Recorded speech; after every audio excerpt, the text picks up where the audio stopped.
Men ska vi köra igång då? Ska vi introducera nästa par? För det var ju så här att när Melanie och Devin kom hit så var ju Pinterest naturligtvis jättehypat och vi ville hoppa på det tåget. Men nu kommer de att komma tillbaka och svara lite på frågor, för det är ju jättestort i USA. Kanske inte så stort i vår del av världen. Och sen om man ska berätta lite grann om det här paret så är de ju serieentreprenörer och startade deras första företag Custom Greek Threads när de gick i universitetet ihop. Dock gick inte företaget så bra eftersom de använde den gamla skolans marknadsföringsregler. Alltså det var broschyrer och det var kalla samtal på telefon och så vidare. Men sen när de började jobba med SEO och Google AdWords och Facebook så vände den här negativa kurvan. Och förutom att de driver en e-handelsverksamhet som omsätter miljontals dollar så driver de dessutom marknadsföringskurser för andra företagare så att de kan bygga varumärken i den digitala världen. So welcome up on stage Mr. and Mrs. Devin Duncan.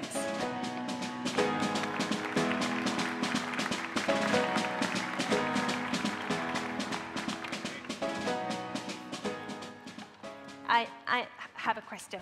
Yes. It's great to have you back. Have you been missing something from Sweden since last time? Missing something? Yeah. Oh, the Swedish people. Oh. They're the sweetest and most kind. And how about Swedish coffee? The coffee. I was going to say, we've been missing the coffee. It's wonderful. I heard from a friend that Pinterest is really big in the US. Why can't we see the same development in Scandinavia? That's an excellent question. I had a feeling you might ask that question, so I was thinking about it a little bit. And the truth is, I'm a little confused by it myself, but I do have an idea, and maybe this is something culturally you can help me understand better, but it seems the Nordic people are a little bit more conservative. And you remember when Pinterest was first rolled out, there were a few legal issues, some sort of privacy things that were going on about using other people's content for promotional and for businesses. So I think that in general, people were a little hesitant towards. In the United States, we were more just kind of all about it and threw ourselves out there. But I think the Nordic people, being more conservative, wanted to hold back and see how things played out. And I also think it's really only been recently that Pinterest has been unrolling features for businesses. So a few months ago, they actually released official business pages, and they actually released analytics. So I think since the Nordic people are so smart and savvy in terms of their tracking and analytics, I think that Pinterest needed to step up and start showing that it was a platform for businesses before the Swedish business owners and brands really adapted it. Now we're going to listen to you talking about retargeting and also Facebook's new function that will make retargeting possible there too. So we're happy to listen to you again. The stage is yours. Thank you. Thank you, Sarah. First of all, before we get started, I want to say thank you to the team putting on the conference. I know they've put an incredible amount of energy and their heart and souls into making this a wonderful event for all of you. So let's give a quick round of applause to the team.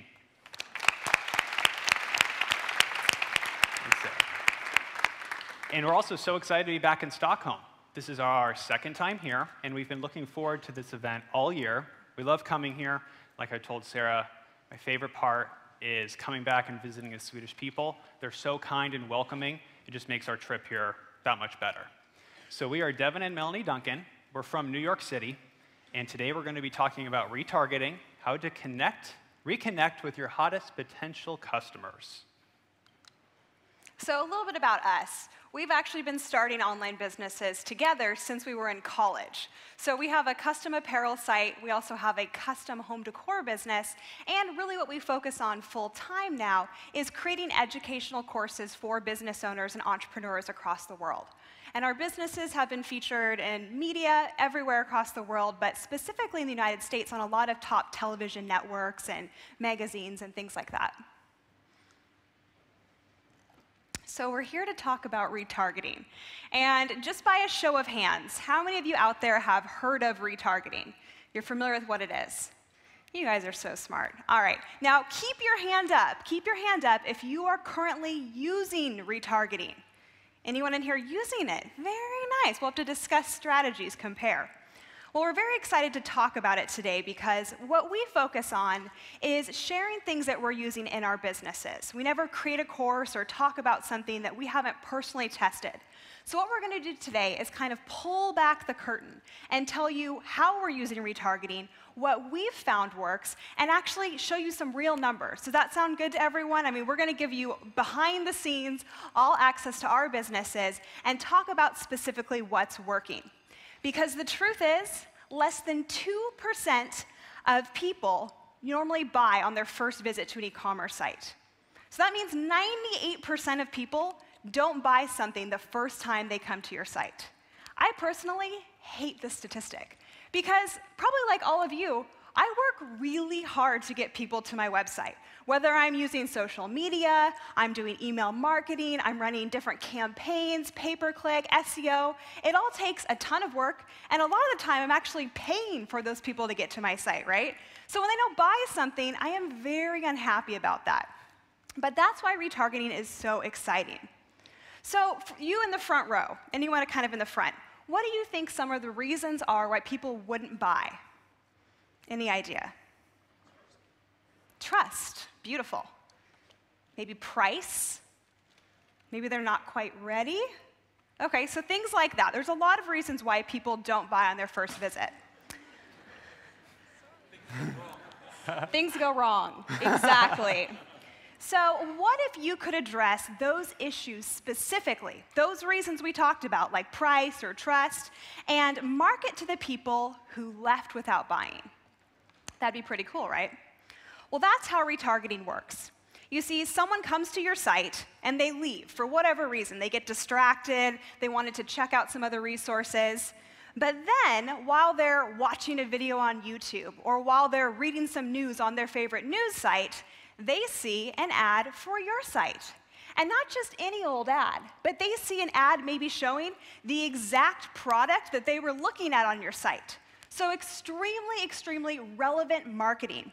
So hopefully they see that, they click on it because it's something they're interested in. They're definitely interested in it. They clicked on it. And then they come back to your site and hopefully complete that purchase they started in the first place. So has this ever happened to you? Anyone, by a show of hands? After you visited a site, you begin to see ads from that same site everywhere? It's happening to me more and more, right? Kind of feels like you're being stalked by that site, like they know where you are. They're just everywhere. Well, Devin's going to explain to you exactly how this works. So retargeting has access to tons of sites, more than people usually believe.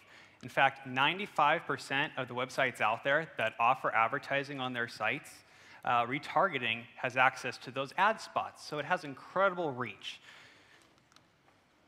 So the basics of how it works is you put a little tracking pixel on your website, so whenever a visitor comes there and then they leave, they go visit YouTube or some other, a news site maybe, wherever they are on the internet, the ad spots, to simplify it, look at the cookie that's in their browser and decides which ads to show that visitor because it's relevant to them.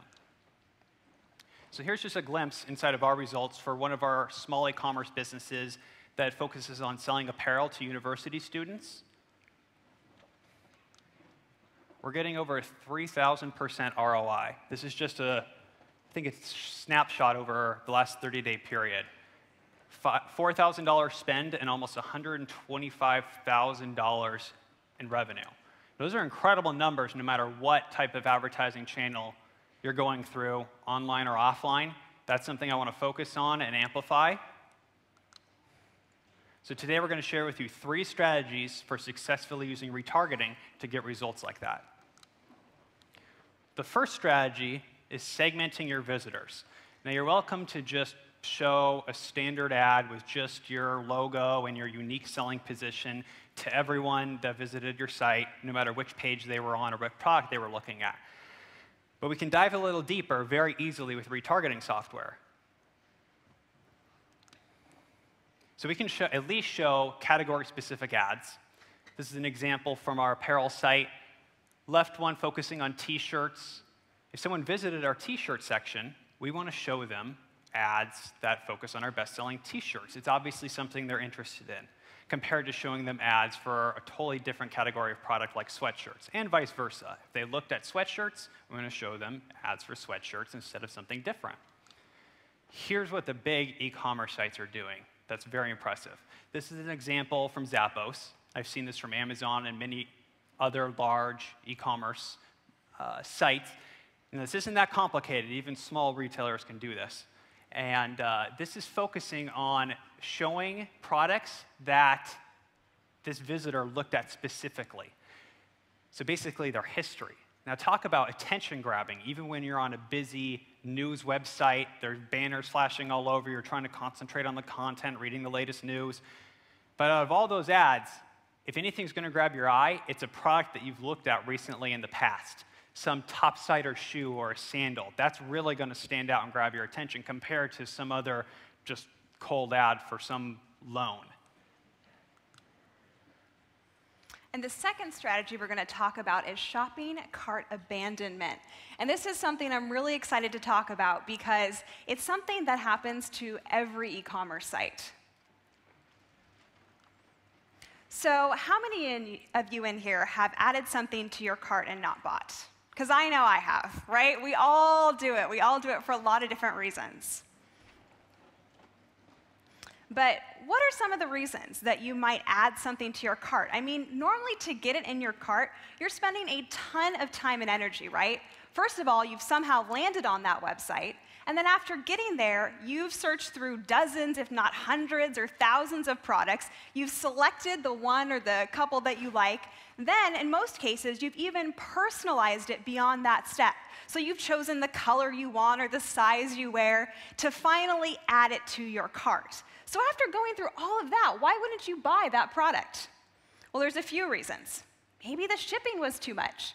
You would be surprised. We've tested this across a bunch of different businesses. And just even having a few dollars too high of a shipping cost, people will not buy it.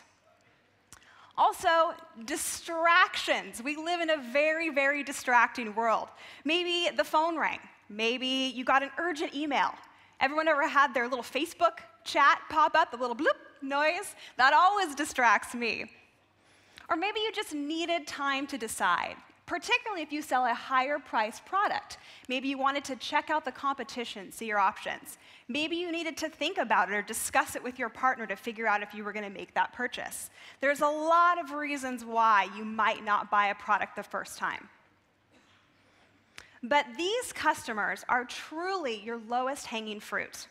Did you know over 81% of all orders added to the shopping cart are abandoned? 81%. That's not a small little piece of potential business. That is a huge, hungry market. And they're also your best potential customers. Like we talked about, they've already come to your site, they've already chosen something that they wanted to buy, and in most cases, they are just one touch point away from becoming a customer of yours. So what you want to do to these people who abandon their shopping cart, like Devin was talking about, segmentation. You want to market to these people specifically and show them a specific marketing message. Maybe something that's just a reminder, just something like, hey, come back and complete your order. Maybe they need an incentive. We talked about shipping is one of the main reasons people will actually abandon their shopping cart. So how easy is it to just give them a free shipping code? Or a little extra incentive, why not give them a percentage off of their order? When you're looking at the big picture here, giving them 10% off and getting the order is much better than not capturing that order at all. Or testimonials. For those of you that sell services online, we were talking about trust earlier. This can be a great way to show people you're trying to sell a service to stories of past customers or results you've gotten for their clients as a way to build a relationship and prove your worth. So the third strategy we're going to talk about today is retargeting on the Facebook network. Now, we all know how big Facebook is, how many of our customers are on there. So we all need to be on Facebook in some shape or form. Now, did you guys know that you can run retargeting ads on Facebook? You guys know that? So it's relatively new. It's been out at least for a couple months, but it's extremely powerful.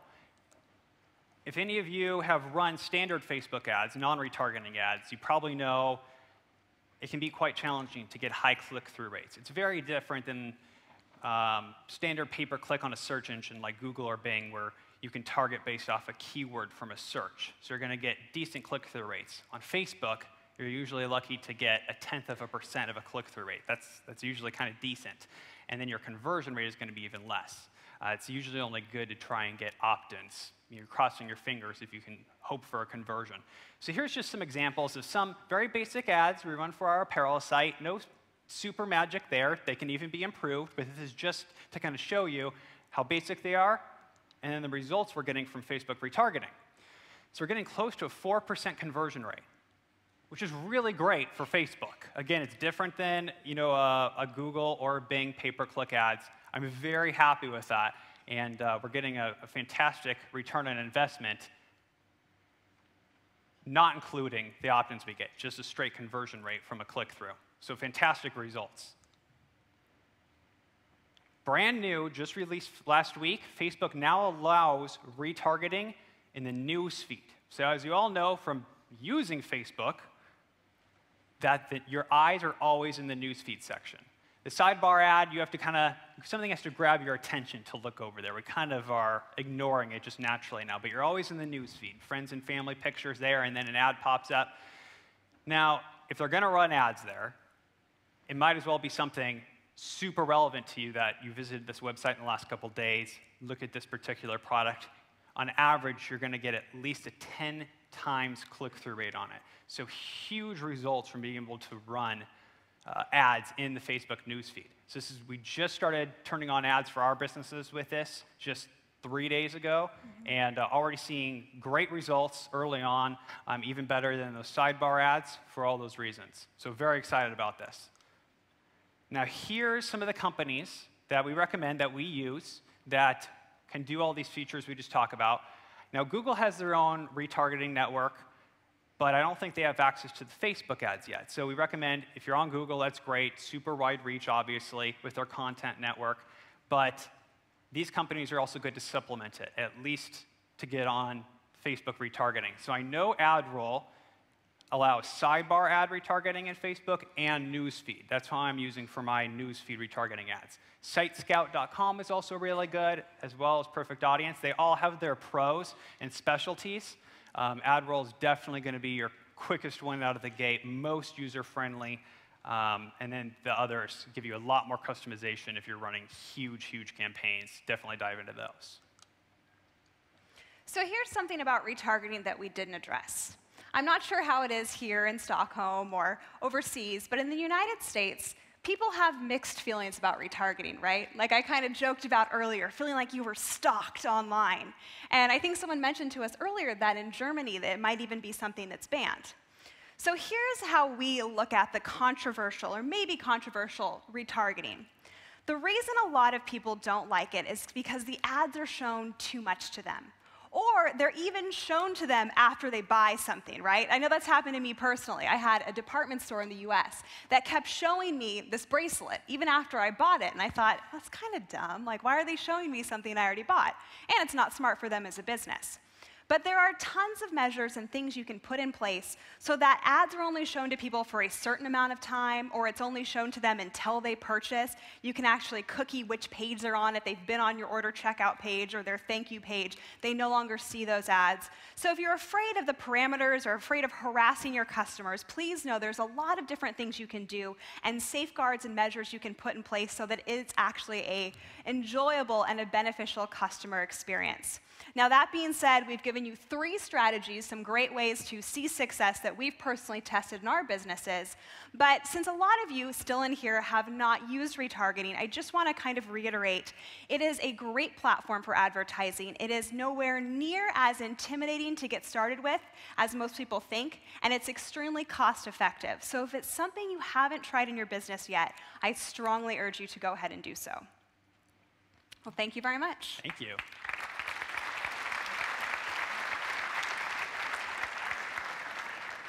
Any questions from you, Anders? Yeah, one actually, or many, but the first one that comes to mind is, do you pay CPC or CPM for the Facebook newsfeed? It's CPM, and because it's only been running for 3 days, I don't know the cost. I know the conversion is more than the 4% example that I showed for the sidebar ads. I honestly don't remember the number for my CPM right now, since it's only been up for 3 days. More questions on this? Yeah, I mean, the first thing that comes to mind is that I need to do this for email first. So I email everybody who I can email. Right. And then I can move into this. But Yeah, there's a great feature. I know AdRoll used to have it, and they're redeveloping it, where you can actually put that tracking pixel. I told you can just put it on your website, and it will start tracking people based on which site which page they were on, or product page. But you can even drop it in your emails. It's just an HTML pixel. So when you are blasting out to your newsletter list, promoting a sale or something, you can put a special pixel to start a specialized campaign for the sale that you're running. So just them opening that email and images loading, because it's an HTML pixel, will queue up that ad campaign to start running for X amount of days. Don, Lena? Devin, you mentioned that the retargeting in the newsfeed is really new. Yes. Do you know whether it's available worldwide, or has it just been rolled out to the US so far? I want to assume it's available worldwide. I honestly haven't checked, because I only target US. So I know AdRoll just released it 3-4 days ago. So I check on their blog. Because I only target US, I'm not sure if they're just limiting it to that, to be honest. I'm pretty sure, I mean, don't put me on the record, even though this is all being filmed, but I'm pretty sure it is worldwide, because we've had clients telling us about their use that are international. Great. One person in the audience said that she abandons her cart on purpose to get an email with an offer. Isn't this a problem if retargeting and cart abandonment emails become standard and the customers get used to just abandoning the cart all the time? Fascinating. That's very fascinating. Yeah, that's smart. Very sneaky, whoever you are. I like how she wrote it in.